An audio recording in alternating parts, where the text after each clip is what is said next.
안녕하세요, 여러분. 이번 시간은 의료 관련 감염 관리 두 번째 시간입니다. 전파 경로별 감염 관리와 침습적인 삽입 기구와 관련된 의료 관련 감염을 예방하기 위한 관리 방법들을 살펴보도록 하겠습니다. 학습 목표입니다. 먼저 전파 경로별 감염 관리에 대해서 살펴보겠습니다. 의료기관에서 전파 경로별 주의의 적용은 기본적으로 표준 주의에 더해서 환자의 감염 전파 경로에 따라서 공기주의, 비말주의, 접촉주의를 추가로 더해서 적용하게 됩니다. 하나씩 살펴보도록 하겠습니다. 먼저 접촉주의, 컨택트 프리코션에 대해서 살펴보도록 하겠습니다. 접촉주의란 접촉에 의해서 병원균이 전파되는 것을 방지하는 것을 말합니다. 접촉주의 적용 대상은 다량의 상처 배액이나 변실금 또는 광범위한 환경 오염을 초래하는 상황, 적은 접촉으로도 감염을 발생시키는 미생물 접촉 시에 적용할 수 있습니다. 표준주의에 접촉주의를 더해서 관리합니다. 접촉주의가 필요한 사항은 교재의 체크포인트로 나와져 있는데요. 소화기계, 호흡기계, 피부 또는 창상의 감염, 그리고 MRSA나 VRE, CRE 등과 같은 다자내성균 6종과 감염률은 낮지만 환경에서 오랫동안 생존 가능한 장 감염이 클로스트리디움 디피실레 감염증, 장출혈성 대장균 5157이나 H7, 그리고 콜레라, 세균성 이질, A형 간염, 노타바이러스 감염증 등에는 접촉주의에 준해서 관리해야 합니다. 접촉주의 환자의 이동과 배치를 살펴보겠습니다. 접촉주의 환자는 가능하다면 1인실로 입원시킵니다. 감염병의 전파 가능성이 높은 환자를 우선적으로 배치하고 병실 앞에는 접촉주의 안내문을 부착합니다. 접촉주의 안내문은 슬라이드의 그림과 같은 내용으로 구성해서 부착할 수 있습니다. 만일 1인실이 여유가 없다 그러면 코호트 격리를 할 수 있습니다. 코호트 격리를 할 때는 동일한 병원균에 감염되었거나 복용 중인 환자들을 모아서 코호트 격리를 할 수 있습니다. 다만 이때 면역이 저하된 환자나 개방성 창상이 있는 환자 또는 오랜 기간 입원이 필요한 환자들을 같은 병실에 배치해서는 안 됩니다. 코호트 격리도 어려운 경우라고 하면 일반 환자들과 침상 간 거리를 1m 이상 유지하도록 하고요. 커튼 등과 같은 차단막을 유지해서 환자 간 접촉이 이루어지지 않도록 합니다. 신생아실에서 인큐베이터를 이용해서 격리를 하는 경우에도 인큐베이터, 침상 간 거리를 충분히 넓게 배치하는 것을 고려합니다. 병실 접촉주의 면회객에도 주의사항을 똑같이 교육해야 되는데요. 접촉주의 면회는 최소화하도록 하고요. 면회를 시행해야 한다면 손위생 그리고 장갑과 가운 등의 보호구 착용에 대해서도 교육을 진행해야 합니다. 다시 말해 접촉주의 환자를 면회할 때는 방문객도 손위생을 하고 장갑을 착용한 후에 가운을 착용하도록 하고요. 병실 안에서 가운을 벗고 손위생을 한 다음에 병실 밖으로 나오도록 해야 합니다. 접촉주의 환자의 관리를 할 때 개인보호구는 가운과 장갑을 착용할 수 있습니다. 개인보호구를 착용하기 전에 손위생을 하고요. 환자와 접촉할 경우 반드시 장갑을 착용합니다. 또한 옷이 오염될 것으로 예상되는 경우에는 추가로 가운을 착용할 수 있습니다. 접촉주의 환자의 병실 입구에 개인보호구를 배치하고 입을 수 있도록 해야 하고요. 코호트 격리를 하는 경우에는 환자마다 개인보호구는 교체하고 손위생을 수행하도록 해야 합니다. 접촉주의 환자의 병실을 나오기 전에 가운과 장갑을 벗어 격리 의료 폐기물 통해 벗어야 하고요. 손위생을 수행한 다음에 병실을 나오도록 합니다. 접촉주의 환자의 이동은 의학적으로 필요한 경우를 제외하고 병실 밖으로 이동과 이송은 제한해야 합니다. 이송 요원과 도착지 의료 종사자에게 접촉 주의 환자임을 알리고 주의사항을 알려줘야 합니다. 그리고 이송 요원과 도착지 의료 종사자는 장갑과 가운을 착용해야 하고, 이송을 할 때 환자의 감염 또는 오염된 부위는 가운으로 덮여 있어야 합니다. 접촉주의 환자는 병실 밖으로 이송하기 전에 손위생을 수행하고 병실 밖으로 나와야 합니다. 그리고 굉장히 중요한 부분인데요. 접촉주의 환자의 치료나 영상 촬영 등을 위해서 검사를 시행할 때는 특별한 이유가 없다면 모든 환자 검사가 끝난 후 가장 마지막 차례에 시행하도록 합니다. 병동에서 환자를 케어할 때도 마찬가지인데요. 여러분이 일반 환자와 접촉주의 환자들 동시에 간호를 한다라고 하면 먼저 일반 환자 간호를 수행하고 접촉주의 환자는 가장 마지막에 시행을 하는 것이 원칙입니다. 물론 접촉주의 환자가 위급한 상황이라고 하면 이런 순서를 지키지 않을 수도 있지만, 그런 상황이 아니라고 하면 일반 환자 그리고 접촉주의 환자 순으로 간호를 수행하도록 해야 한다는 것 꼭 기억하고 있어야 되겠습니다. 접촉주의 환자의 치료 장비와 기구 관리에 대한 내용입니다. 혈압기, 청진기, 체온계 등의 장비는 가능한 개인별로 사용하고 다른 환자와 공유하여 사용하지 않습니다. 그리고 다른 환자에게 이 장비를 사용하지 않도록 접촉주의 환자의 용임을 표기해두고 사용하는 것이 좋습니다. 장비가 부족해서 공유해서 사용해야 한다면 접촉주의 환자에게 사용한 후에는 소독 후에 다른 환자에게 사용하도록 해야 합니다. 환경관리는 다른 병실보다 더 자주 청소하고 소독해야 합니다. 환경소독 체크리스트를 이용해서 관리하면 좋은데요. 데이, 이브닝, 나이트 근무를 시작하기 전에 우선 접촉주의 병실 환경관리를 수행한 다음에 근무를 시작하도록 하는 것이 좋습니다. 특히 환자가 자주 만지는 물건의 표면이나 환자의 주변은 더욱더 철저히 청소하고 소독하도록 합니다.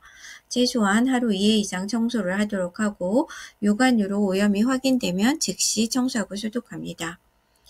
환경소독에도 불구하고 특정 병원체가 지속적으로 전파되는 경우 다른 소독 방법을 추가하거나 소독 횟수를 2회 이상보다 더 늘려서 소독을 진행해야 합니다. 접촉주의 환자의 격리 해제는 해당 주치의가 결정을 합니다. VRE 격리 해제를 예로 들어면 3회 연속 음성 검사가 나와야지 되는데요. 검사의 실시는 VRE가 검출되는 부위와 직장 도말 검사를 동시에 시행을 합니다. 예를 들어서 상처 부위에서 VRE가 나온다라고 하면 상처 부위의 검체 하나, 직장 도말 검사 검체 하나, 이렇게 2개의 검사를 시행해야 하는 것입니다. 이렇게 2개의 검사 모두에서 3회 연속으로 음성 결과가 나올 때 격리 해제를 고려할 수 있습니다. 그리고 이러한 검사는 1주 간격으로 시행해서 3회 음성이 나와야 하는 것입니다. 만약 음성이었다가 다시 다음 주에 실시한 검사가 양성 반응이 나왔다면 그 이후에 3회 추가로 연속 검사에서 음성 검사일 경우에 격리 해제가 가능합니다.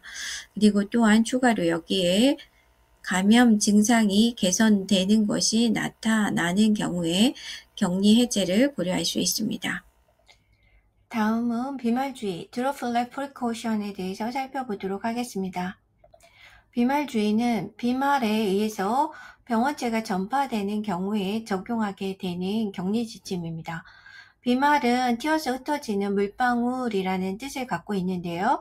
기침, 재채기, 대하시 나오는 침을 뜻하게 되겠죠. 5마이크론 이상의 비교적 큰 입자의 분비물입니다.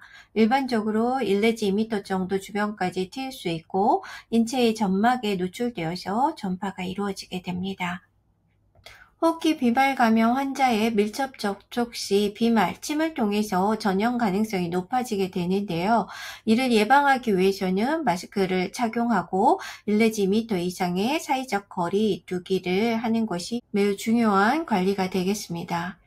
또한 비말이 떨어져서 환경을 오염시키는 경우 오염된 환경을 통해서 접촉 전파가 일어날 수 있으므로 추가적으로 접촉주의로 관리해야 됩니다.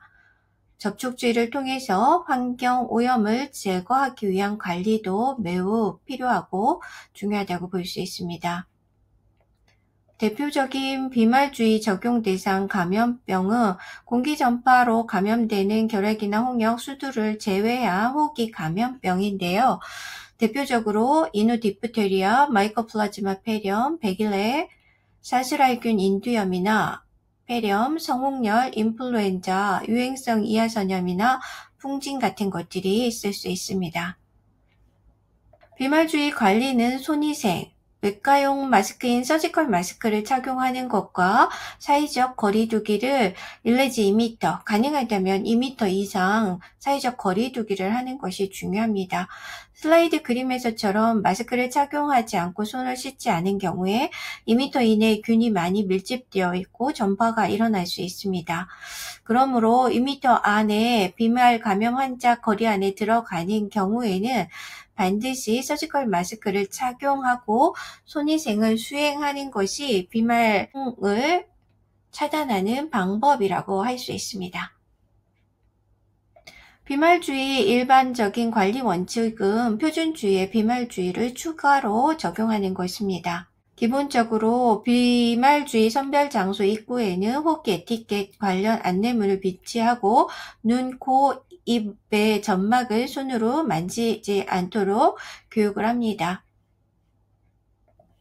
유행성 이하선염인 멈푸스나 누벨라, 풍진 환자를 간호해야 된다며 이러한 환자를 간호하는 의료 종사자는 멈푸스나 누벨라에 대한 면역이 있어야 됩니다. 만약 면역이 없는 의료 종사자라고 하면 이런 환자의 진료에서 제외시켜야 합니다.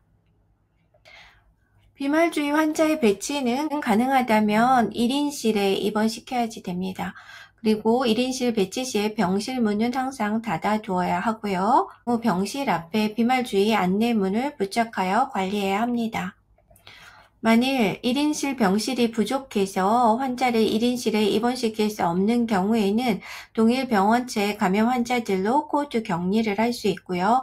이 경우 커튼 등으로 차단막을 설치하고 최소한 환자의 침상간 거리는 1m 이상을 유지하도록 합니다. 최근에 병상 간 거리는 2m 유지하는 것을 권고하고 있습니다. 만일 코호트 격리도 어려운 경우라면 면역 저하자와 같이 감염 전파로 예후가 좋지 않을 수 있는 환자와는 함께 입원시키지 않도록 해야 됩니다. 비말 전파가 의심되면 환자에게도 서지컬 마스크를 착용시키고 손위생, 호흡기 예절을 교육하도록 합니다. 외래에서 진료하는 경우 환자가 대기해야 된다면 다른 환자와 구분하여 독립된 대기 공간에 환자를 배치하는 것도 고려해야 합니다. 비말주의에서 개인 보호구 착용은 환자의 병실에 들어갈 때 서지컬 마스크를 착용합니다. 마스크는 병실에 들어가기 전에 착용해야 하고요. 밖으로 나와서 마스크를 벗도록 해야 됩니다. 마스크를 벗을 때는 마스크의 끝만 만져야 하고 마스크의 앞면이나 얼굴에 접촉되었던 안쪽 부분을 만져서는 안 됩니다. 그리고 환자에게도 외과용 마스크인 서지컬 마스크를 착용시키고 지내도록 해야 합니다. 비말 주위에서도 환자의 이동은 의학적으로 필요한 경우에 한해서 이동하며 최소화해야 합니다. 그리고 만약 환자가 이동을 해야 한다면 환자는 수술용 마스크인 서지컬 마스크를 착용하도록 하고요. 호흡기 예절을 준수하도록 합니다. 그리고 병실 밖으로 이동하기 전에 손위생을 수행하고 나오도록 합니다. 비말주에서 기본적인 지침은 손위생을 해야 되고요. 서지컬 마스크를 착용을 하고 비말이 튈 위험성이 있는 행위를 수행하게 된다면 보안경이나 안면보호구 등도 선택적으로 착용을 할 수 있습니다. 비말주의 환경관리는 비말주의 환자가 태어난 후에 공기 중에 에어로졸이 충분히 없어진 후에 청소를 시행하도록 합니다.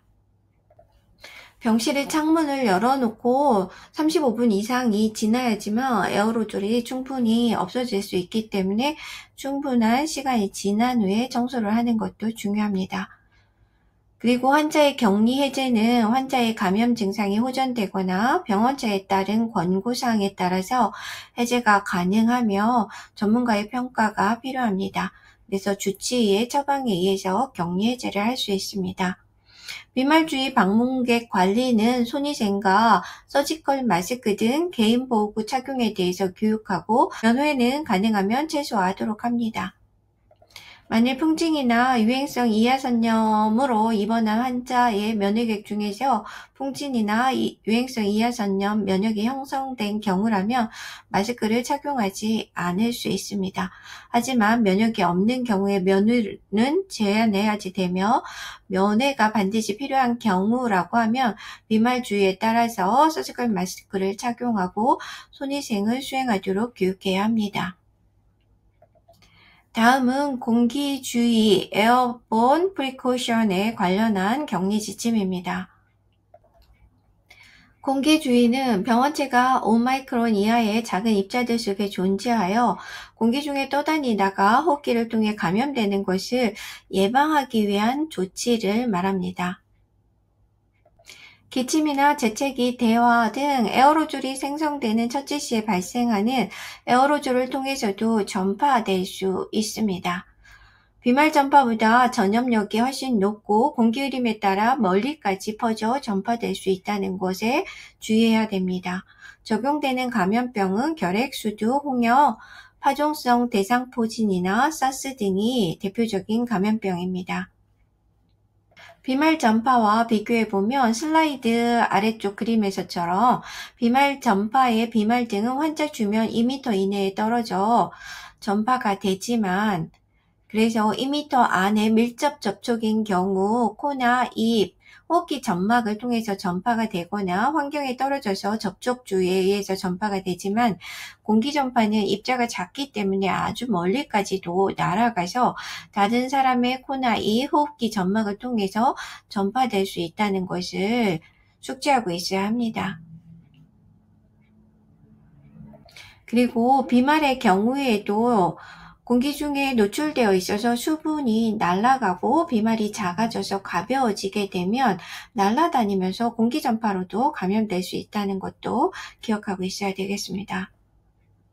공기주의 관리의 일반적인 원칙은 표준주의에 더해서 공기주의를 준수해야 됩니다. 그림에서 보다시피 공기주의는 손위생이 기본이고요. N95 마스크를 착용해야 됩니다.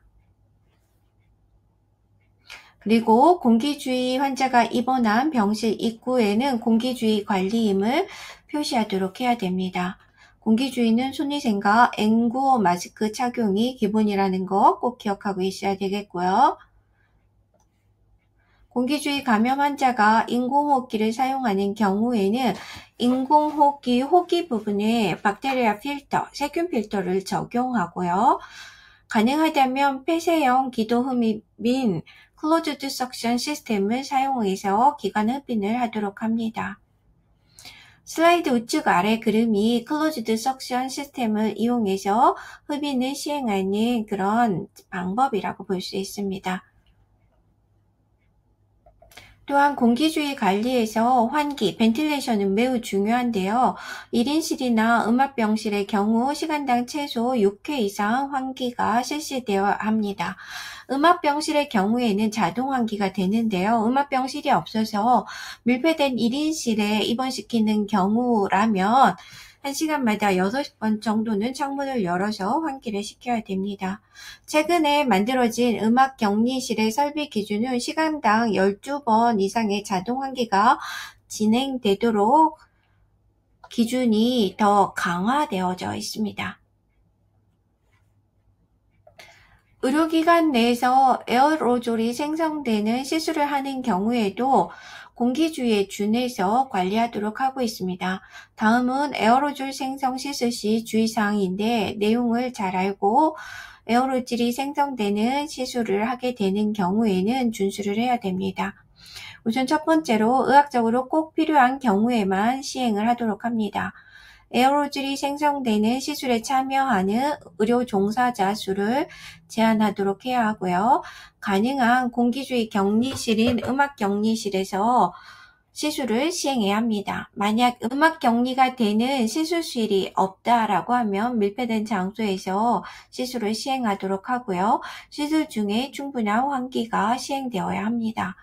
또한 시술에 참여하는 모든 의료 종사자는 N95 마스크를 착용하도록 합니다. 또한 인공호흡기를 적용하고 시술을 하게 되는 환자의 장치에는 미생물 제거 필터를 호기에 장착을 하도록 하고요. 클로즈드 석션 시스템인 폐쇄형 기도 흡입을 시행하도록 합니다. 공기주의 환자 관리를 할 때 에어로졸 생성되는 시술을 시행한 이러한 병실, 시술실의 청소도 환자가 퇴실한 후 공기 중에 에어로졸이 없어질 때까지 충분한 시간이 지난 후에 청소를 시행해야 합니다. 음압격리실이어서 12번 자동 환기 시스템이 일어나는 병실이라고 하면 99% 이상 에어로졸이 사라지는 데에는 35분 이상 정도 시간이 지나야 하기 때문에 이 시간이 지난 다음에 청소를 시행하도록 합니다. 공기주의 환자 이동은 의학적으로 필요한 경우 외에는 병실 밖으로 이동을 제한하도록 합니다. 이동 시에는 의료인이 동반해야 하고요. 이동 시간은 최소화하고 목적지의 의료진에게 공기주의 환자임을 알려주어야 합니다. 환자는 수술용 마스크인 서지컬 마스크를 착용하도록 하고 호흡기 예절을 준수하도록 합니다. 이송요원은 N95 마스크를 착용하도록 하는데요. 환자는 N95 마스크를 착용하지 않도록 하는 경우는 보통 호흡기계 질환을 갖고 있는 경우가 많은데 N95 마스크가 의료인도 착용하고 있으면 호흡이 좀 힘들어질 수 있거든요. 근데 호흡기계 질환으로 호흡이 불편한 환자가 N95 마스크를 착용한다고 하면 호흡이 어려워질 수 있겠죠. 그래서 서지컬 마스크를 착용하도록 합니다.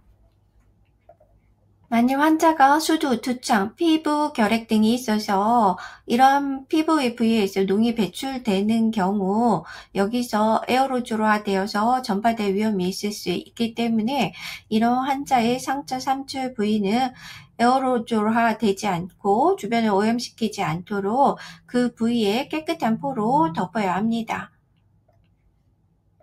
공기주의 격리 해제는 환자의 감염 증상이나 징후의 해결 여부에 따라서 질병에 따라 달라질 수 있습니다. 전문의인 주치 의견에 따라서 격리 해제를 진행할 수 있습니다.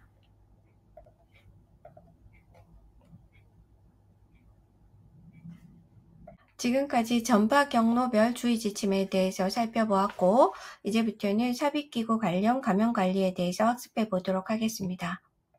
삽입기구란 도뇨관, 중심정맥관이나 말초정맥관 또는 인공호흡기 등을 의미합니다. 이들은 치료에 도움을 주지만 침습점 의료행위, 인베이시브 세라피이기 때문에 피부 장벽을 손상시키고 인체 내부로 기구가 들어오게 되죠. 그러면 이 기구를 통해서 병원체가 인체 내로 침범해서 감염이 발생할 위험성이 높아집니다. 중환자실은 삽입기구를 많이 사용하게 되기 때문에 삽입기구와 관련된 의료 감염이 빈번하게 발생을 하게 됩니다. 중환자실에서는 삽입기구와 관련된 의료 감염이 많이 일어나고요. 일부의 환자는 사망에 이르기도 합니다. 대체적으로 평균 재원일수가 증가하게 되고 의료비 증가와 같은 사회적 비용 손실을 초래할 수 있습니다. 그렇기 때문에 삽입기구와 관련된 감염 관리는 예방이 매우 중요하다고 할 수 있습니다. 삽입기구를 사용하기 전에 삽입이 필요한지에 대한 평가가 우선적으로 선행되어야지 됩니다. 그리고 삽입한 후에는 삽입이 지속적으로 필요한지 평가해서 필요가 없어지면 즉시 제거해서 삽입 기간을 최소화하는 것이 중요합니다. 또한 삽입기구의 삽입은 훈련된 의료진에 의해서 삽입이 진행돼야 하고 유지하는 기간 동안 관리와 감염 감시가 이루어져야 되고 평가를 통해서 적절한 시기에 제거가 이루어져야 합니다. 먼저 유치도뇨관 관련 요로감염 관리에 대해서 살펴보도록 하겠습니다. 유치도뇨관 관련 요로감염은 Catheter Associated Urinary Tract Infection이라고 하고 CAUT이라고 약자를 사용을 합니다. 유치도뇨관을 2일 이상 초과하여 사입하고 있었고 유치도뇨관을 제거한 지 2일 이내에 환자에서 발생한 요로감염을 유치도뇨관 관련 요로감염이라고 합니다. 의료기관 내 요로감염은 의료 관련 감염 중에서 가장 흔한 형태입니다. 40% 정도를 차지하고 있고요. 이 중에서 80%는 유치도뇨관 삽입과 관련되어져 있다고 보고되고 있습니다. 유치도뇨관을 삽입한 환자는 매일 3 내지 7% 요로감염 위험이 증가한다고 알려져 있습니다. 그리고 일주일 이상 유치도뇨관을 유지하는 경우에 대부분의 환자는 카테터 관련 세균류가 발생할 수 있습니다. 카테터 관련 세균류는 한 가지 이상의 세균종이 ml당 10의 3승 CFU가 검출되는 경우를 이야기를 합니다. 대부분 무증상이어서 무증상 세균류라고 하고요. 임상적으로 감염 소견은 없는 경우고 치료도 필요하지는 않습니다. 카테터 관련 요로감염, 즉 유치도뇨관 관련 감염의 위험인자는 카테터 유지기간이 가장 중요한 위험인자입니다.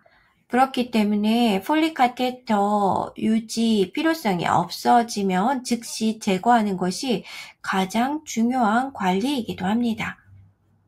그 외에 도뇨 카테터 관련 요로감염 위험인자는 요도 카테터나 외여도 주위의 균의 집락, 당뇨가 있거나 여성인 경우 또는 고령이거나 신기등이 저하됐거나 도뇨관이 부적절하게 관리되는 경우에 감염 위험성이 높아집니다. 또 도뇨관의 폐쇄 시스템이 유지되지 않는 경우에도 요로감염의 위험성이 증가할 수 있습니다. 슬라이드의 그림은 요도 카테터를 통해서 세균이 침입할 수 있는 경로를 보여주고 있습니다. 카테터 외부를 통한 감염의 경우 초기의 침입은 카테터 삽입 시에 일어나기 쉽고요. 카테터를 유지하는 후기에는 모세관 현상에 따라서 침입이 발생하여 감염이 일어날 수 있습니다. 카테터 내부로의 침입은 폐쇄 경로의 연속성이 깨지는 경우하고 배액관이 오염되는 경우에 발생할 수 있습니다. 유치도뇨관 삽입 실무 지침을 알아보도록 하겠습니다. 가장 중요한 것은 앞서도 설명했지만 삽입 기간을 최소화하는 것이 매우 중요합니다. 카테터 삽입 기간을 최소화하기 위해서는 유치도뇨관을 삽입한 경우에 유치도뇨관 삽입 필요성을 매일 평가하고 필요 사유가 없어지면 즉시 제거하도록 합니다. 특히 여성, 노인, 면역 저하자나 수술 환자에게 유치도뇨관의 삽입을 결정할 때 꼭 유치도뇨관의 삽입이 필요한지 신중하게 결정해야 합니다. 특히나 면역이 저하된 환자에서 요로 관련 감염이 발생하는 경우에 사망률이 매우 높아지기 때문에 유치도뇨관 삽입 결정에 신중을 기해야 합니다. 수술 환자의 경우에도 유치도뇨관 삽입은 꼭 필요한 경우에만 삽입하고 가능하다면 빨리 24시간 이내에 제거하도록 합니다. 또한 가능하다면 인체 내부로 삽입기구가 들어가게 되는 유치도뇨관 대신에 남성의 경우에는 콘돔 카테터를 대안으로 고려하여 삽입기구 관련 요로감염 예방을 관리할 수 있습니다. 유치도뇨관 사용의 적절한 예시와 부적절한 예시를 살펴보도록 하겠습니다. 유치도뇨관 삽입이 적절한 경우는 첫 번째는 급성 요정체나 방광 출구 폐쇄가 있는 환자에게 사용하는 경우입니다. 두 번째는 중환자에서 정확한 소변량 측정이 요구되는 경우, 세 번째는 유치도뇨관 삽입이 필요한 수술을 시행하는 경우인데요. 빈부익가적 수술이나 생식기계 근처에 수술을 하는 경우 또는 수술 시간이 길어지는 경우 수술 동안 많은 양의 수액이나 이뇨제가 투여되는 경우 또는 수술 동안 소변량 측정이 요구되는 경우 등입니다. 수술 시간이 길어져서 유치도뇨관을 삽입해서 수술장을 보호하고자 했던 경우라면 마취회복실에서 유치도뇨관 제거를 결정할 수 있습니다. 마지막 네 번째는 실금 환자 중에서 성골이나 회음부에 개방성 창상이 있는 경우 이를 보호하기 위해서 할 수 있고요. 또는 부동자세가 장기간 요구되는 경우에도 유치도뇨관을 사용할 수 있습니다. 유치도뇨관을 부적절하게 사용하는 사례는 먼저 실금 환자의 간호 편의성을 위해서 유치도뇨관을 삽입하는 경우입니다. 스스로 배뇨할 수 있음에도 소변검사나 혹은 배양을 위한 검체 채취를 위해서 유치도뇨관을 삽입하는 경우도 부적절한 경우입니다. 또한 스스로 유치도뇨관 사용을 단순히 연장시키는 경우 등도 잘못 사용된 예라고 볼 수 있습니다. 유치도뇨관 삽입의 적절성을 고려해서 삽입을 결정하는 것은 유치도뇨관 관련 요로 감염을 예방하는 데 매우 중요한 것입니다. 여러분은 유치도뇨관 사용에 적절한 경우에만 삽입하도록 해서 유치도뇨관 관련 요로 감염을 예방할 수 있도록 해야 되겠습니다. 유치도뇨관 관련 요로 감염 예방 지침을 하나씩 학습해 보도록 하겠습니다. 유치도뇨관을 삽입하는 경우 정확한 기록을 남깁니다. 그래서 유치도뇨관 삽입 시에 유치도뇨관을 적용하는 사유와 삽입 및 제거 날짜를 기록하고요. 수행한 사람을 기록합니다. 예를 들어서 수술을 위해 14프렌치 사이즈 유치도뇨관을 삽입함 by RN 김땡땡 이렇게 기록을 할 수 있습니다. 유치도뇨관을 삽입한 후에는 삽입의 필요성에 대해서 매일 평가하고 삽입 필요 사유가 없어진 경우에는 즉시 제거하도록 합니다. 의료인은 유치도뇨관 삽입 및 제거 적응증을 숙지하고 있어야 하고요. 모든 의료진은 무균적으로 유치도뇨관을 삽입하고 관리하고 유지기간 동안 요로 감염 발생이 생겼을 때 이것을 인지할 수 있는 방법을 알 수 있도록 교육받아야 합니다. 유치도뇨관 삽입 실무에 대해서 살펴보도록 하겠습니다. 삽입 시 반드시 무균수를 준수해야 합니다. 삽입은 훈련받은 사람에 의해서 시행되어야 하고요. 삽입 전후에 손위생을 수행합니다. 그리고 삽입 시에는 멸균 장갑을 착용을 하고 소독포, 멸균 중류수, 윤활제 등의 멸균 물품을 사용하고 회음부 삽입 부위는 소독포를 덮어서 고위험 무균 영역으로 관리하면서 삽입을 진행해야 합니다.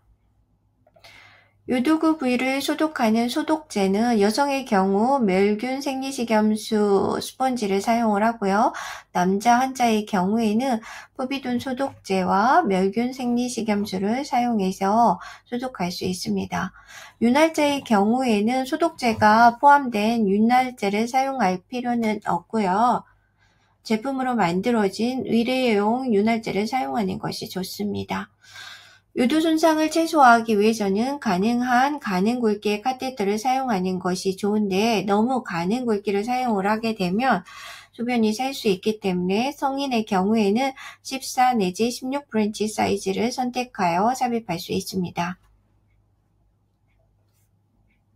유치도뇨관을 삽입한 후에는 대퇴나 복부의 카테터를 고정하여서 움직임에 의해서 요도가 손상되거나 당겨지는 것을 예방해야 합니다. 만일 방광의 과잉 팽창을 예방하기 위해서 도뇨술을 시행하는 것이라면 유치도뇨관 삽입보다는 주기적으로 간헐적 도뇨관을 삽입하는 인터미턴트 넬라톤 카테터리제이션을 4시간 내지 6시간마다 시행하는 것이 요로 감염을 예방할 수 있는 방법입니다.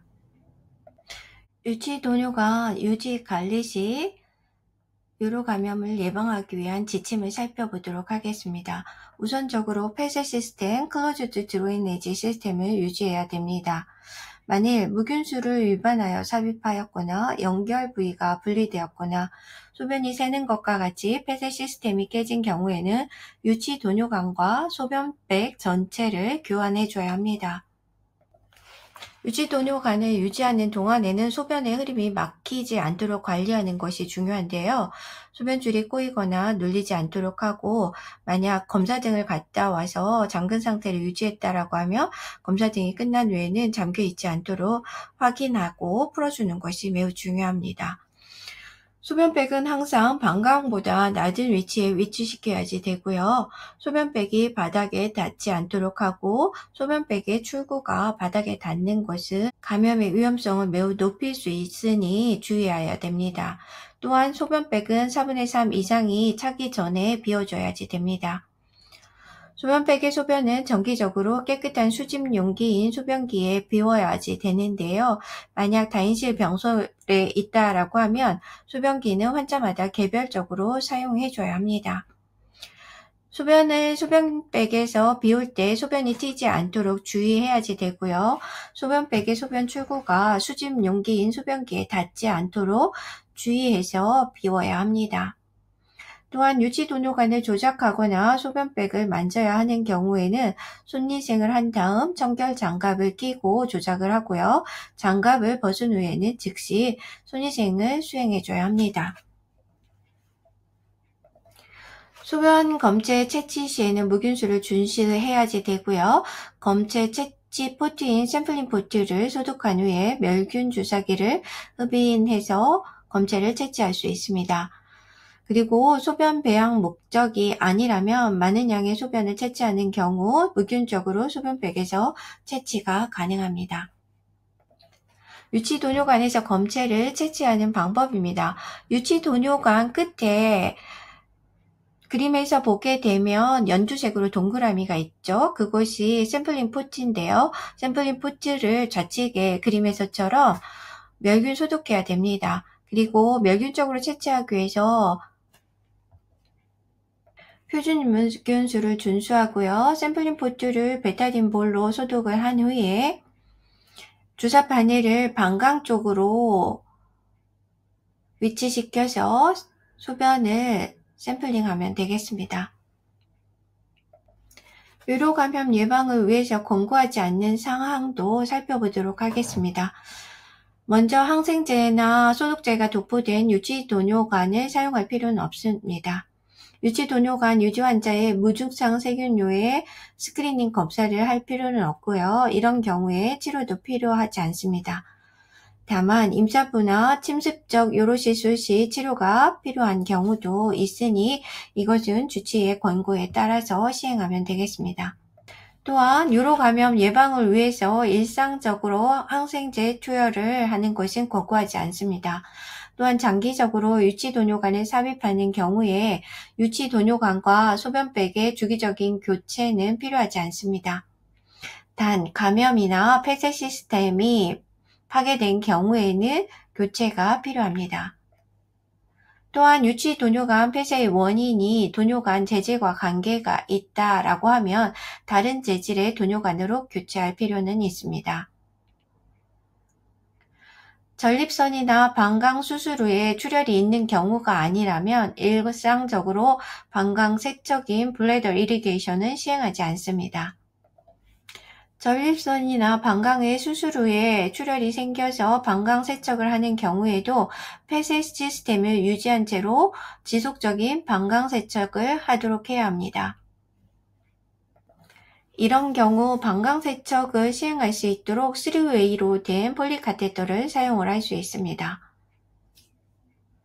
또한 항생제를 이용한 일상적인 방광 세척이나 소변백에 소독제나 항생제를 주입하는 것도 권고하지 않습니다. 유치 도뇨관을 삽입한 환자의 요도구 주변을 소독약품을 이용해서 소독하는 것은 불필요합니다.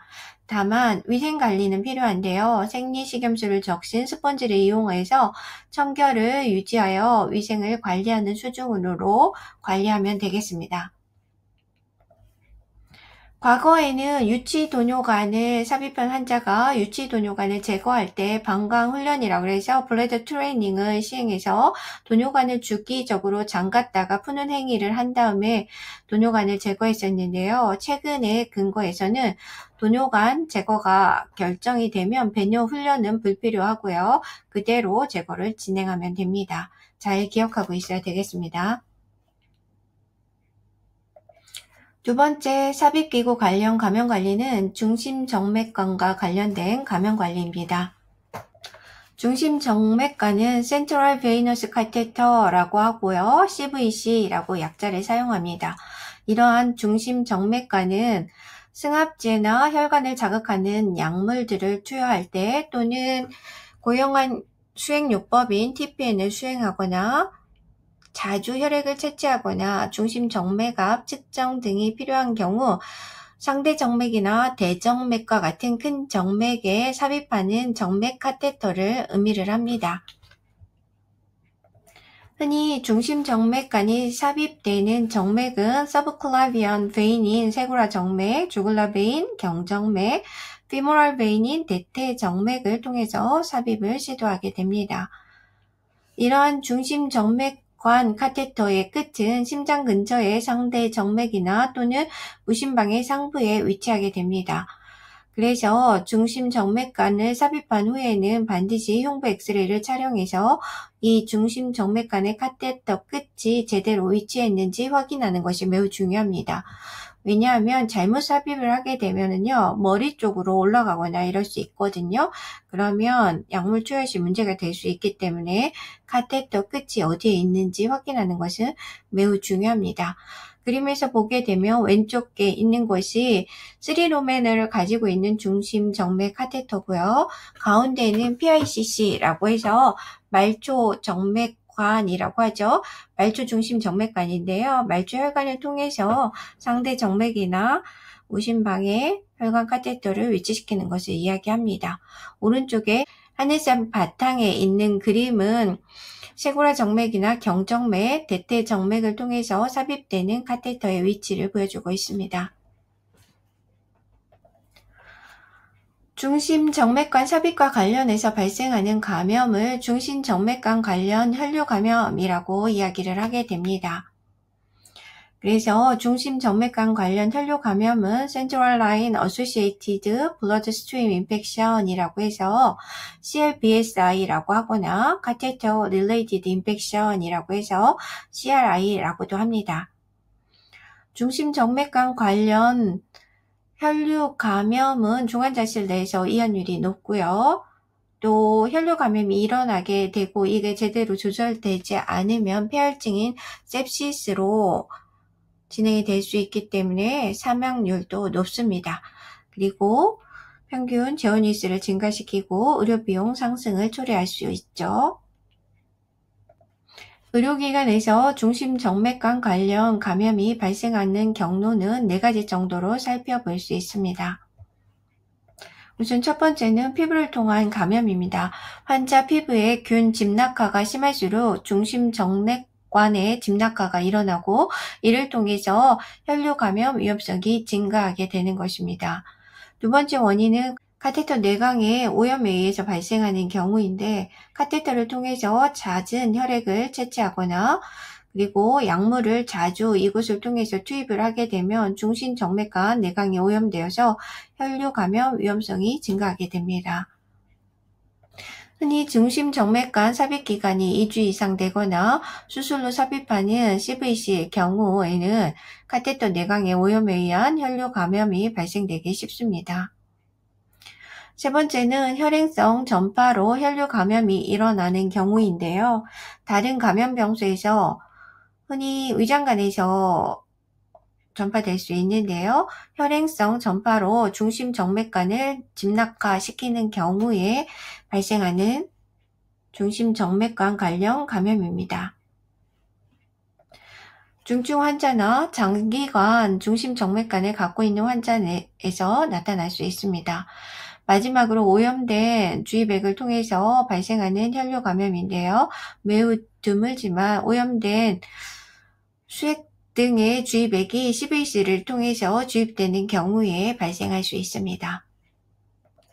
흔히 일어나는 경우는 피부에 의한 균의 집락화나 중심정맥관 내강에 오염이 있어서 발생하는 경우가 흔하게 일어나는 중심정맥관 관련 혈류 감염이라고 할 수 있습니다.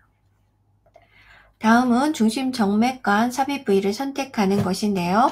중심정맥관 삽입 부위 선택은 각 부위의 장점이나 감염의 합병증 또는 출혈이나 기흉 등의 기계적인 합병증 위험을 고려해서 결정을 할 수 있습니다. 흔히 목정맥이나 쇄골의 정맥을 선택하여 사용할 수 있습니다. 대퇴정맥도 사용할 수는 있지만 가능하면 이곳에는 삽입하지 않는 경우가 좋겠고요. 응급으로 빨리 찾아서 삽입해야 되는 경우 대퇴정맥을 이용했다면 가능한 빨리 다른 부위로 교체 이동하는 것이 중요하겠습니다. 말초 삽입 중심 정맥관인 PICC는 팔의 대정맥을 통해서 우심방에 삽입할 수 있는데요. 요측 피정맥이나 척측 피정맥 또는 상한 정맥인 브라키알 베인을 사용할 수 있습니다. 중심 정맥관 삽입은 삽입 시도 휘수가 적은 것이 매우 중요한데요. 그렇기 위해서는 숙련된 의료진에 의해서 적용을 해야 되겠죠. 숙련도가 떨어지게 되면 삽입 휘수가 늘어나게 되는데 이러한 것을 예방하기 위해서는 초음파 장비를 활용해서 혈관을 보면서 시도함으로써 시도 휘수를 줄이고 감염의 위험성을 줄일 수 있습니다. 슬라이드의 그림은 PICC가 삽입되어서 상대 정맥을 지나 우심방 위쪽에 위치하는 것을 볼 수 있고요. 우측의 그림은 실제적으로 PICC가 윗팔 정맥에 삽입된 모습을 보여주는 것입니다. 중심 정맥관인 CVC 선택 시 고려사항입니다. 우선 중심 정맥관은 내강의 개수에 따라서 싱글 루멘, 더블 루멘, 트리플 루멘 등이 있는데요. 환자 치료에 필요한 최소 수의 포트와 내강이 있는 것을 선택하는 것이 좋습니다. 물론 내강이 적은 것이 좋지만 환자에게 수액이 많이 들어가거나 필요하다면 트리플 루멘도 사용을 할 수 있습니다. 일반적으로는 내강이 2개인 것을 가장 많이 사용을 합니다. 만일 장기간 정맥 주입이 필요한 경우에는 비터널형 삽입보다는 터널형이나 이식형 포트를 사용하는 것이 좋습니다. 중심 정맥관의 제거 시점은 CVC 유지 필요성과 이유를 주기적으로 평가하고 필요성이 없어지면 즉시 제거하도록 합니다. 심폐소생술 등과 같이 응급시에 삽입하게 되면 무균술이 MVP 준수하기가 어려운 경우가 있는데요. 이렇게 무균술을 철저하게 지키지 않은 상태에서 삽입한 경우라면 가능한 빠른 시간 내에 최대 48시간 이내에 교환해서 다른 부위로 바꿔주는 것이 필요합니다. 중심 정맥관의 삽입 방법을 표로 확인해 보기 바랍니다. 우선 비터널형 삽입 방법은 응급상황 등 단기간에 정맥 확보가 필요한 경우에 사용할 수 있습니다. 카테터 삽입 시 혈관이 피부와 바로 연결되기 때문에 감염의 위험성이 높기는 하지만 삽입과 제거가 매우 용이하고 경제적인 방법입니다. 터널형 삽입 방법은 장기 치료용으로 피부 아래의 터널을 통해서 삽입하는 방법입니다. 흉부엽이 방어벽 역할을 하기 때문에 감염 위험성이 훨씬 낮고요. 항암제나 수혈, 티펜 등을 장기적으로 투여하고자 할 때는 터널형 삽입 방법을 사용하는 것이 좋습니다. 세 번째는 이식형 포트를 사용하는 건데요. 이식형 포트는 수술실에서 외과적 수술로 삽입할 수 있습니다. 이식 포트가 완전히 피부 아래에 삽입되어서 외부에 노출되지 않기 때문에 감염 위험이 가장 낮은 방법입니다. 반복적인 항암제를 주입하거나 수혈, 체열 등을 하기 위해서 사용할 수 있습니다. 지속적으로 항암요법을 해야 하는 환자에게도 적용할 수 있습니다. 그림은 비터널형 중심 정맥관 삽입을 하고 있는 방법입니다. 우측에 사용되는 카테터 포장되어져 있는 게 나와져 있고요. 이때 사용되는 카테터는 에로 카테터라고 하는데요. 그림에서 보여주는 것은 3루멘이 있는 카테터입니다. 보통 1루멘, 2루멘, 3루멘 이렇게 있고요. 맨 좌측부터 쇄골의 정맥으로 삽입한 거, 그리고 두 번째 그림은 내경 정맥으로 삽입한 거죠. 이렇게 삽입을 해서 카테터 끝 위치가 상대 정맥이나 우심방 위쪽에 위치한다는 것을 알 수 있고요. 실제 환자에게 적용되었을 때 비터널형으로 삽입되어져 있는 모습입니다. 다음은 터널형 삽입 방법으로 삽입된 그림인데요. 터널형 삽입에 사용되는 카테터는 히크만 카테터나 펌캐스라고 해서 퍼머넌트 카테터를 사용을 할 수 있습니다. 펌캐스 같은 경우는 1개월 이내에 일시적인 혈액 투석을 위한 경우에 사용을 할 수 있고요. 이 경우에는 혈액 투석에만 사용되기 때문에 혈액 투석을 사용하지 않는 경우에는 카테터 내부를 일대천 헤파린 희석액으로 락킹을 시행해 놓아야 이 카테터가 막히지 않습니다. 슬라이드 좌측의 그림은 히크만 카테터인데요. 중간에 다크론 커프라고 표시가 되어져 있죠. 이 다크론 커프라고 되어져 있는 곳은 카테터가 피부 밑에 묻혀있는 피아 터널 부위와 출구 부위에 위치하게 되는데요. 카테터 고정과 함께 섬유화 세포의 성장을 촉진해서 이곳에 필터 역할을 해서 감염을 예방하는 데 도움을 주게 됩니다. 터널형 삽입 방식은 슬라이드 가운데 그림에서처럼 흉벽 아래로 카테터가 매몰되어서 중심 정맥관으로 삽입되게 되는 그런 방식입니다. 감염 위험이 비터널형보다 훨씬 낮습니다. 다음 그림은 이식형 포트입니다. 가운데 그림처럼 흉벽에 이식형 포트가 만져지게 됩니다. 이식형 포트에는 허버 바늘을 사용을 해서 이 이식형 포트를 사용할 때마다 포트에 이 바늘을 삽입하게 되는데 이때 무균수를 준수해서 혈류 감염을 예방해야 하는 것이 중요합니다. 허버 니들의 삽입은 의사나 혈액종양 전문 간호사에 의해서 삽입할 수 있고요. 삽입 후에는 주사기 끝에 포트를 이용하여서 혈액 채취나 수액, 항암제 등을 투여할 수 있습니다. 다음 그림은 말초 삽입 중심 정맥관인 PICC입니다. Peripherally Inserted Central Catheter라고 했고요. 말초 정맥으로 카테터가 삽입되지만 카테터의 끝은 중심 정맥인 상대 정맥이나 우심방의 위쪽에 위치하게 됩니다. 장기적인 정맥 치료가 필요한 경우에 최근에 자주 사용되고 있습니다. 중심 정맥관 삽입 및 관리 방법입니다. 중심 정맥관 관리에서 손위생은 매우 중요합니다. 그래서 중심 정맥관 삽입 부위를 만지기 전후, 중심 정맥관 삽입 전후, 중심 정맥관 조작 전후, 중심 정맥관 제거 전후나 드레싱 전후에 손위생을 시행을 해야 됩니다. 장갑을 착용하기 전에도 해야 되고요. 장갑을 벗은 후에도 손위생을 반드시 시행해야 합니다.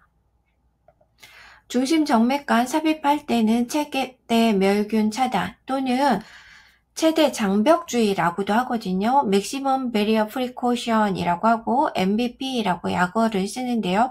이것을 준수해야지 됩니다.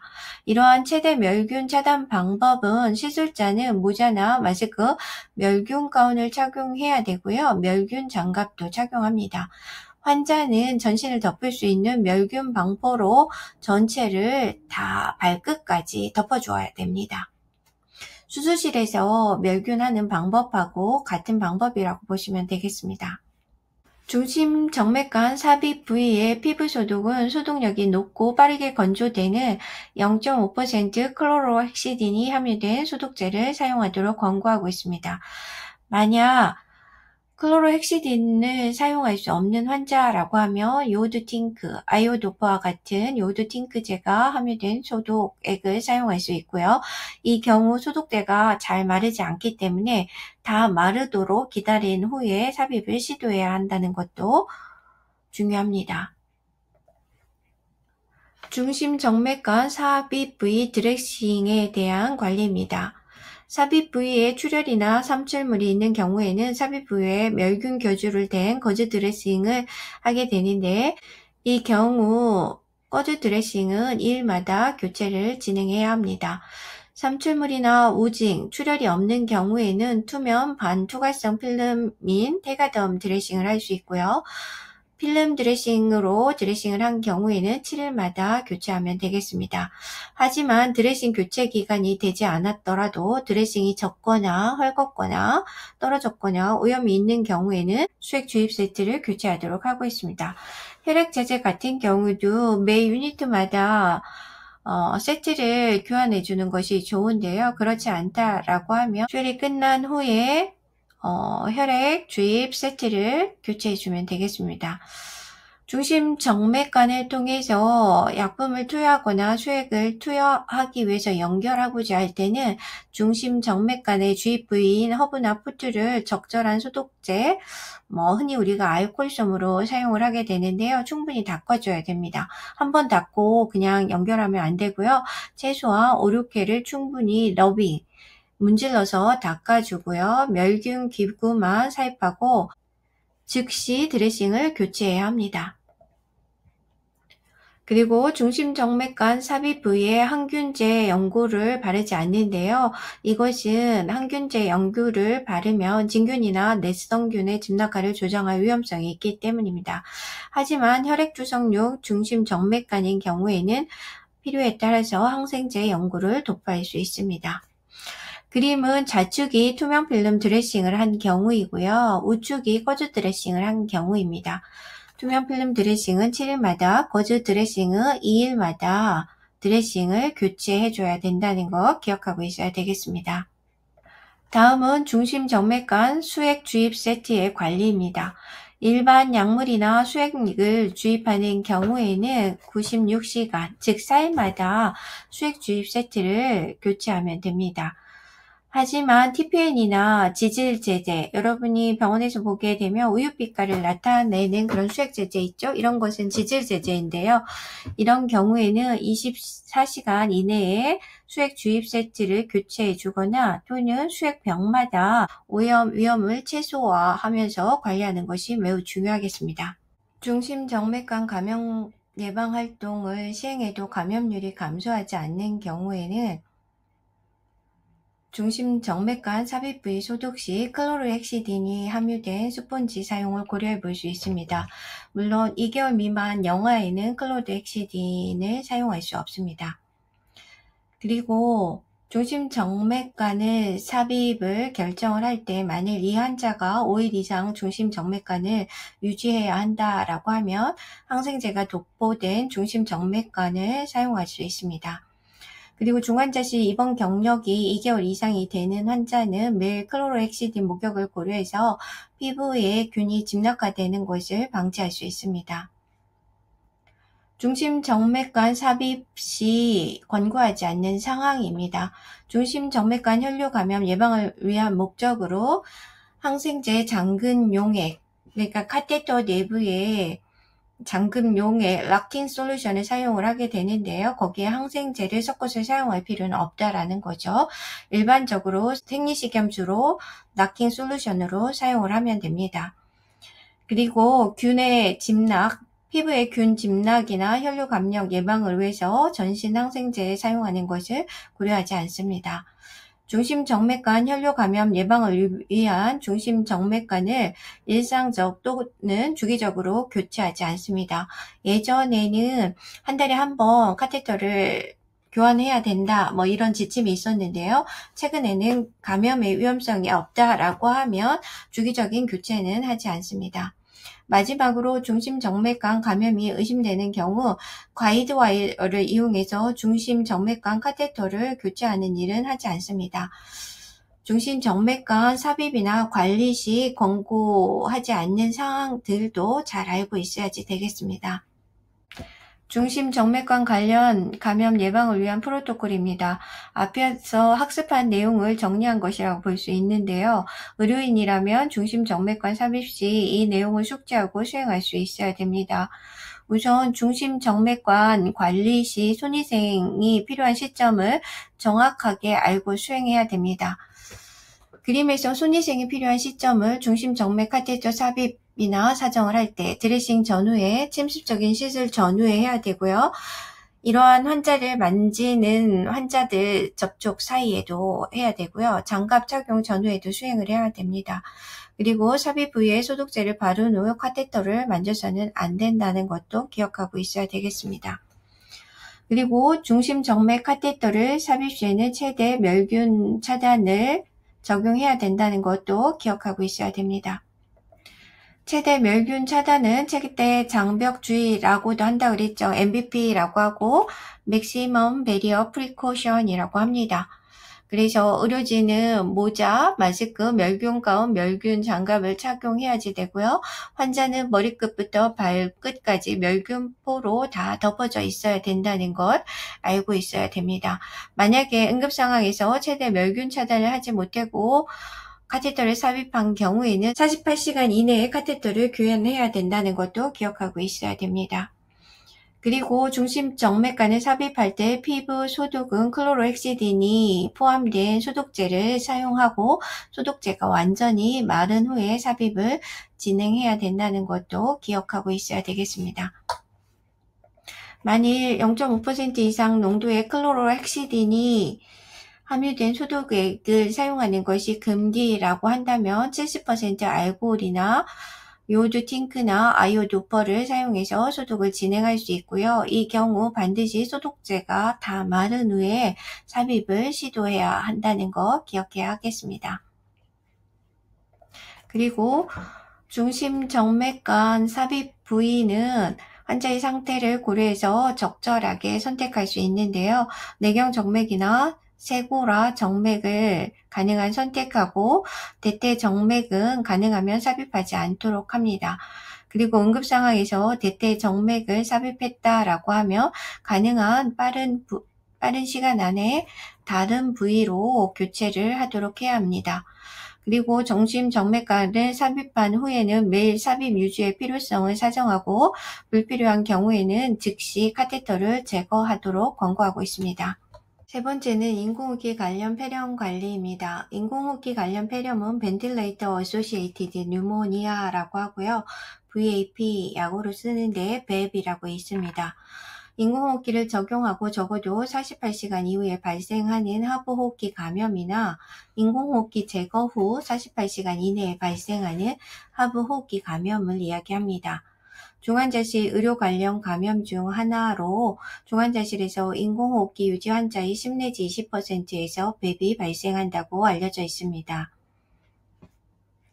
중환자실에서는 높은 이완율을 보이고 중환자실 평균 재원 일수를 증가시키고 BAP이 발생하는 경우에 사망률이 높아질 수 있습니다. 이는 환자 개인이나 국가 차원의 의료비용 증가로 이어지고 사회적 비용 손실로 이어질 수 있습니다. 인공호흡기 관련 폐렴을 예방하기 위한 방법은 첫 번째로 인공호흡기 사용을 최소화하는 것이 중요합니다. 두 번째는 미생물에 의한 구강 인두 및 위장 간의 진압과를 감소시키고 호흡기 분비물 흡인을 방지하는 방법입니다. 마지막으로 호흡기구의 오염을 예방하고 관리하는 방법을 통해서 BAP인 인공호흡기 관련 폐렴을 예방할 수 있습니다. 먼저 인공호흡기 사용을 최소화하는 방법입니다. 호흡곤란이 있는 환자 중에서 임상적으로 가능하다면 인공호흡기를 적용하기에 앞서 비침습적인 양압한기인 NIV를 적용하도록 하고 있습니다. NIV는 Non-Invasive Ventilation이라고 하고요. 기도 내로 침습적인 엔도트라키알 튜브, 인투베이션을 삽입하지 않고 마스크를 이용해서 양압한기를 진행하고 호흡곤란을 완화시키는 방법입니다. NIV가 안 된다면 인공호흡기를 적응해야 되는데요. 인공호흡기를 적응한 경우 인공호흡기 사용이 필요한지를 매일 주기적으로 평가하고 만약에 불필요하다고 판단되면 즉시 제거를 결정해서 발관을 해야 합니다. 그런데 인공호흡기를 유지하는 환자는 대부분 진정제를 투여하고 있습니다. 진정제를 투여하고 있는 환자는 금기가 아니라면 매일 환자에게 투여 중인 진정제를 중단을 하고요. 자발적으로 각성이 깨어나는 거죠. 깨어나는 게 가능한지 확인을 한 다음에 자발호흡을 유도를 하고요. 자발호흡이 제대로 되는지 확인하여서 기도 삭간 제거 가능성을 평가합니다. 그리고 가능하다면 진정제 투여를 최소화하고요. 자발적인 각성과 자발호흡이 있는 경우에는 발관 가능성이 있기 때문에 발관을 평가해서 결정을 해야 됩니다. 그리고 인공호흡기를 유지하고 있는 환자가 준비되지 않는 발관, 환자들이 스스로 뽑기도 하거든요. 이런 경우에는 재산간의 위험이 높아지고 인공호흡기 관련 폐렴 위험성이 또 높아지기 때문에 계획된 발관을 하도록 노력하는 것이 중요하겠습니다. 두 번째는 기도 흡인을 방지해서 뱀을 예방하는 방법입니다. 우선 위강으로 어프로치하기보다는 구간 삽관 경로를 선택해서 기간 내 삽관을 하는 것이 중요합니다. 금기가 아닌 경우 인공호흡기를 삽입한 후에 환자의 상체를 30 내지 45도로 올려주는 것이 중요합니다. 이 경우에는 환자가 중증 환자이기 때문에 욕창 발생 위험도가 높아진다는 것도 고려해서 간호를 해줘야 합니다. 그리고 기관 삭관 시에는 성인의 경우 반드시 커프가 있는 엔도트라키알 튜브를 사용하도록 하고요. 기관 삭관 후에 커프 압력은 20cm H2O 정도를 유지하도록 합니다. 성인의 경우죠. 이렇게 커프를 통해서 그림에서처럼 발른을 유지하게 되면 그 발른 위쪽에 커프 주변에 모인 분비물이 하부 호흡기로 들어가지 않도록 해서 기도 내로 흡인이 되는 것을 방지할 수 있습니다. 그렇지만 커프 압력이 30cm H2O 이상으로 증가되는 경우, 소아의 경우에는 20cm H2O 이상인 경우도 과다하게 상승된 경우라고 할 수 있는데요. 이렇게 커프 압력이 높아지게 되면 기관지 점막을 누르게 되고요. 허혈로 인해서 기도가 손상되기 때문에 주의가 필요합니다. 그리고 중환자여서 인투베이션을 시행하면서 인공호흡기가 72시간 이상 지속될 것이라고 예측되는 경우에는요, 엔도트라키알 튜브에 성문 하부에 흡인을 할 수 있는 그런 엔도트라키알 튜브가 있거든요. 우측 그림에서 보여지는 것이 이렇게 서브글로틱 시크레션, 성문 하부에 분비물을 흡인할 수 있는 내관인데요. 이런 거를 사용을 해서 석션을 지속적으로 유지해서 이 커프 발른 위에 그림으로 보면 네모 박스에 서브글로틱 세크리션이라고 되어져 있잖아요. 여기에 분비물이 고이고 이것이 석션을 하게 될 때 인공호흡기 휘로를 떼게 되면 양압이 사라지게 되면서 기도 내부로 들어가서 흡인되어 폐렴을 유발할 수 있게 되거든요. 그런데 지속적으로 석션을 유지해주게 되면 이런 것을 예방할 수 있습니다. 인공호흡기 관련 폐렴을 예방하기 위한 인공호흡기 휘로 및 기구 관리입니다. 인공호흡기 휘로는 서킷이라고 하는데요. 그림에서 보게 되면 인공호흡기 본체하고 환자하고 연결되어져 있는 하늘색과 하얀색으로 되어져 있는 튜브를 이야기를 합니다. 이러한 인공호흡기 휘로는 주기적으로 교환하지 않고요. 보통 제품에 표시되어져 있는 광고에 따른데요. 보통 제품마다 한 7일 정도를 광고를 하고 있습니다. 하지만 눈에 보이게 오염되었거나 기능에 문제가 있는 경우에는 즉시 교체를 시행을 해야 됩니다. 또 인공호흡기 내부를 일상적으로 멸균하거나 소독하지 않습니다. 그리고 아까 인공호흡기 휘로 중에서 하얀색으로 되어져 있는 것이 호기 쪽인데요. 이 호기 쪽에는 응축수라고 해서 호흡하면서 나오는 물들이 고일 수 있습니다. 이 응축수를 고이게 하는 통이 있는데요. 그 통에서 물을 자주 배출시켜 줘야 되고요. 응축수가 환자 쪽으로 들어가지 않도록 주의해야 됩니다. 또 인공호흡기 관련 폐렴을 예방하기 위해서 석션, 흡인을 하게 될 때 인공호흡기 회로를 분리시키는 개방형 석션이나 또는 인공호흡기를 분리하지 않고 사용할 수 있는 폐쇄형 흡인 카테터를 사용할 수 있는데 둘 중에 어느 것을 사용하는 것이 낫다라고 하는 권고는 아직 없습니다. 대신에 분비물 양이 많아서 흡인 시에 의료진과 주변 환경이 노출될 위험이 높은 경우나 다자내성균이나 전파 예방이 필요한 병원체에 감염된 경우에는 폐쇄형 흡인 카테터를 사용하는 것을 권고하고 있습니다. 카테터와 엔도트라케아 튜브를 분리해서 석션을 하는 개방형 흡인 시스템으로 흡인을 시행하게 되는 매회 흡인을 시행할 때마다 멸균된 일회용 카테터를 사용해야 되고요. 멸균수도 교체해서 사용을 하도록 하고 있습니다. 그리고 흡인액이 모여지는 석션 보틀, 흡인통이죠. 이 흡인통과 그리고 연결 튜브는 환자마다 교체하여 사용을 하도록 하고 있습니다. 하지만 단기간 머무는 수술 회복실이나 응급실에서 사용하는 그러한 흡인통 같은 경우는 환자마다 교체할 필요는 없지만 그래도 병원 권고사항에 따라서 매일 소독해서 관리하도록 하고 있습니다. 다음은 인공호흡기 유지 환자에게 적용하는 일반적인 감염 예방을 위한 지침들입니다. 호흡기 분비물이나 오염된 물품에 접촉할 때는 장갑을 반드시 착용하도록 합니다. 그리고 장갑 착용 전후에는 손위생을 실시하고 오염된 장갑으로 다른 환자 접촉 또는 같은 환자라 하더라도 오염된 부위를 접촉한 후에 호흡기 장치를 다루게 될 때는 오염된 장갑을 벗고 손위생을 한 후에 새 장갑으로 교체하여 적용해야 됩니다.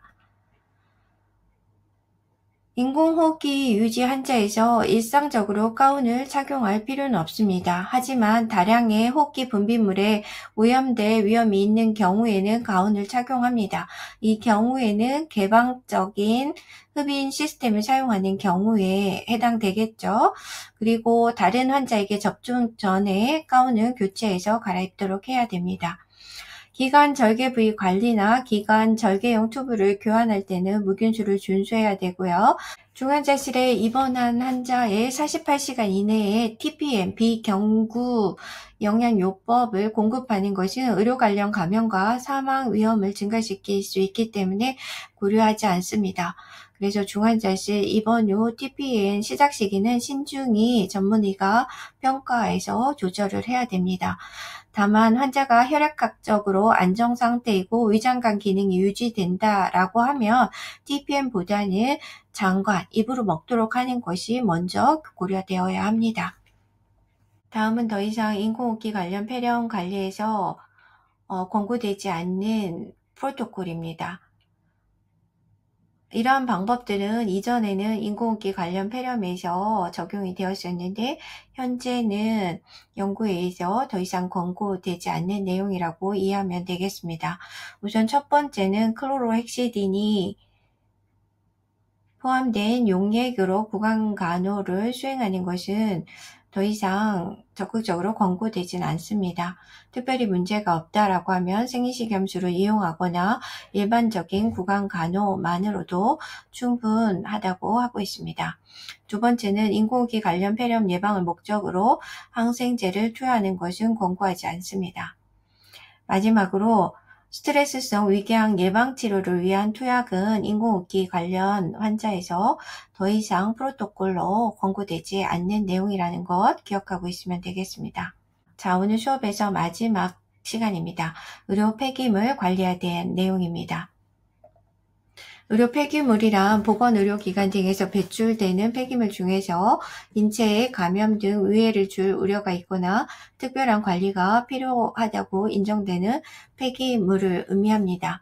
지정 폐기물로 관리하고 있고요. 의료기관에서 발생한 모든 폐기물이 의료 폐기물에 해당하는 것은 아닙니다. 의료기관에서 발생해서 감염의 우려가 있거나 특별한 관리가 필요한 경우에만 의료 폐기물로 지정해서 관리하고 있습니다. 그리고 일반 폐기물이라 하더라도 의료 폐기물과 접촉한 경우에는 접촉한 일반 폐기물은 의료 폐기물로 분류해서 배출하도록 하고 있습니다. 여러분이 의료기관에서 근무를 해야 하기 때문에 정확한 의료 폐기물 분리 배출에 대한 방법을 알고 관리할 수 있어야 되겠습니다. 의료 폐기물은 격리 의료 폐기물, 위해 의료 폐기물, 일반 의료 폐기물로 구분하여 관리하고 있습니다. 격리 의료 폐기물은 감염병으로부터 타인을 보호하기 위해서 격리된 사람에 대한 의료행위에서 발생한 일체의 폐기물을 말합니다. 위의 의료 폐기물은 5종류로 구분하고 있고 조직물류, 병리계, 손상성, 그리고 생물 및 화학 폐기물과 혈액 오염 폐기물로 구분하여 관리합니다. 각 폐기물에 관련된 내용은 표를 이용해서 참고하기 바랍니다. 그리고 일반 의료 폐기물은 혈액이나 책, 분비물, 배설물이 함유되어 있는 탈지면이나 붕대, 거즈, 일회용 기저귀, 생리대, 일회용 주사기, 수액 세트 등이 일반 의료 폐기물에 해당이 됩니다. 의료 폐기물 취급상 주의사항입니다. 한번 사용한 전용 용기는 다시는 사용해서는 안 됩니다. 그리고 의료 폐기물이 발생했을 때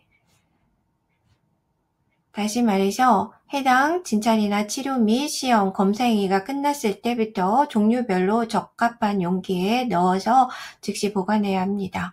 그리고 사용 중인 전용 용기는 내부의 폐기물이 새지 않도록 관리해야 하고요. 의료 폐기물 투입이 끝난 전용 용기는 밀폐 포장해서 보관해야 합니다.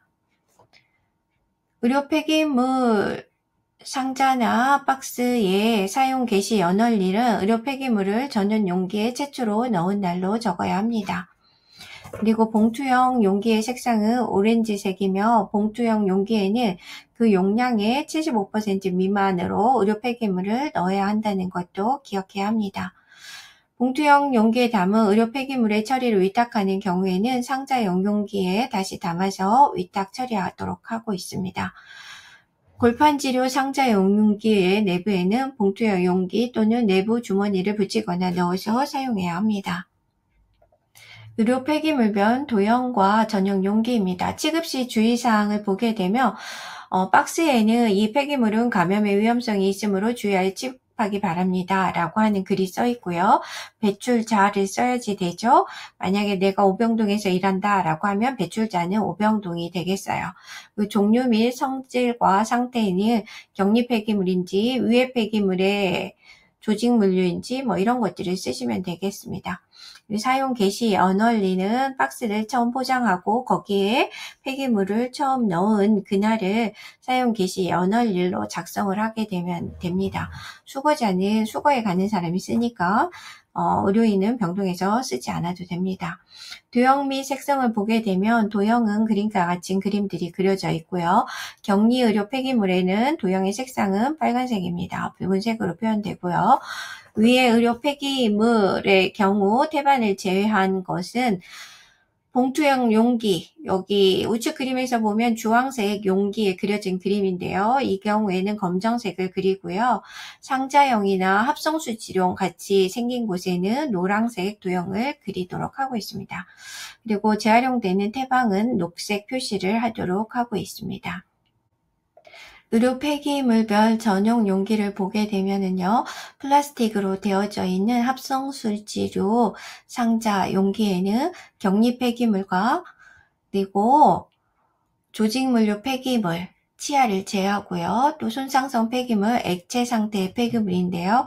손상성 폐기물 같은 경우에 찢어지면 안 되기 때문에 골판지로 만들어진 곳에는 넣을 수가 없겠죠.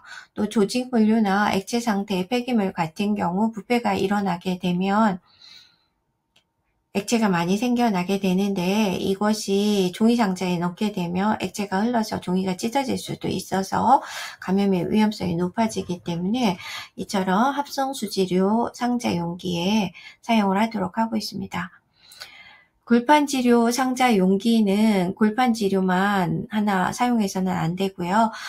좌측에 있는 주황색 봉투의 용기를 우측 그림처럼 골판지 안에다 넣어서 사용을 하는데 위에서 합성수지류 상자 용기에 사용하지 않는 그 밖의 폐기물들은 골판지, 상자 용기에 사용을 할 수 있습니다. 다음은 의료 폐기물의 종류별 보관시설, 전용 용기 및 보관기간입니다. 격리 의료 폐기물은 의료기관 내에서 7일 동안 보관할 수 있고요. 전용 용기는 빨간색 도형이 그려진 상자형 합성 수지통에 보관을 합니다. 4도씨 이하의 냉장 보관해야지 되고요. 위해 의료 폐기물 중 손상성 폐기물의 경우 위해 의료 폐기물이기 때문에 노란색 도형이 그려져 있겠죠. 그리고 손상 위험이 있기 때문에 합성수지료 상자형 용기에 보관을 해야 되고요. 배출 기간은 30일입니다. 나머지 위해 폐기물인 조직물류나 재활용 태반, 병리계, 생물화학 또는 혈액오염 위해 폐기물의 경우에 보관 기간은 15일입니다. 위해 폐기물 중에 상온에 보관 시 부패가 일어날 수 있는 조직물류나 재활용하는 태반은 4도씨 이하의 냉장시설에 보관을 하도록 하고 있어야 됩니다. 조직물류 중에서 치아의 경우에만 60일 보관이 가능하고요. 일반 의료 폐기물은 밀폐된 전용 보관 창고에 보관을 하고 보관 기간은 15일입니다. 의료 폐기물 보관 용기, 그리고 보관 기간, 그리고 의료 폐기물의 종류에 대해서도 여러분이 잘 알고 관리할 수 있어야 되겠습니다. 삽입기구는 환자의 내부와 의료진의 손끝을 연결하는 통로입니다. 그 통로는 언제나 청결해야 합니다.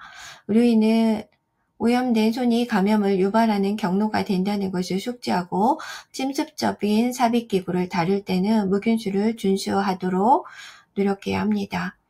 이번 시간에는 전파 경로별 주의할 지침, 그리고 유치도뇨관, 중심정맥관, 인공호흡기와 같은 삽입기구 관련 감염 예방관리에 대해서 자세히 학습해 보았습니다. 마지막으로 의료 폐기물 관리에 대해서 살펴보았습니다. 여러분이 이런 내용을 잘 숙지하고 임상 실무에 적절하게 비판적으로 적용할 수 있어야 되겠습니다. 자, 오늘 수업에 오랜 시간 동안 주의하고 경청해 주셔서 감사합니다.